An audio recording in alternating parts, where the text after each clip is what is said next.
On today's Kidding with Kayla, we are trying something a little different. While I love to make people laugh on this segment, some things about parenting require vulnerability and the foresight to consider your child's feelings.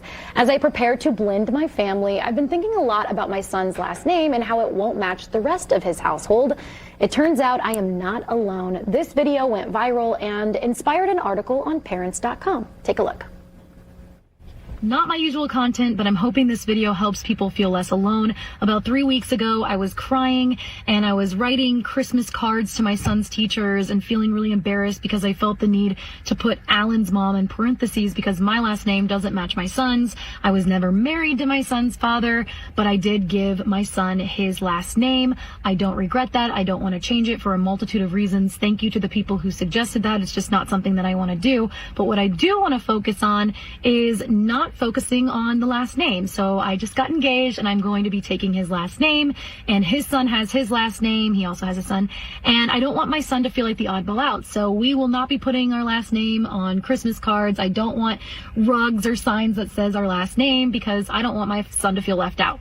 There are other things that people suggested that I just thought were really beautiful, and I wanted everyone to be part of this conversation, but it was all secretly in my inbox, and other people asked, can you share the response? And this just seemed like the best way to do it. So please comment on this video if you did reach out to me, or if you didn't and you want to say something to make people feel better about this. I know it may sound silly, but a lot of people struggle with not having the same last name as their kid, and it does hurt sometimes. So I just wanted to give people the opportunity to come here and look at these comments and feel less alone because it really helped me. Thank you.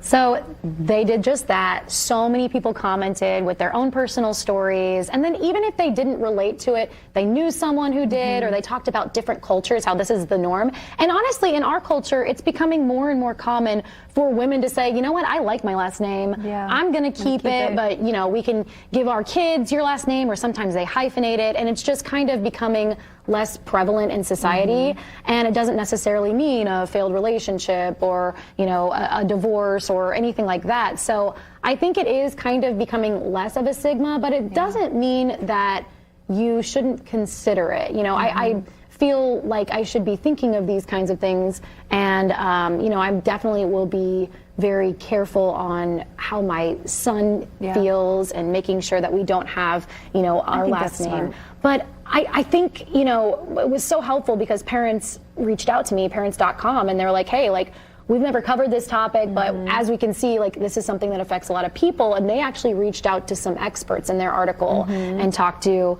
people about how you would address a child talking about the different last names, and just how you could cope with it, and the different mindset that you can get yourself in to not make it as big of a deal, because it's the love between you that matters, not whether your names match or you're blood related or all of that. So I think it's a really good thing to talk about, and I have this video on my Facebook page, Kayla Sullivan. You can chime in on the discussion.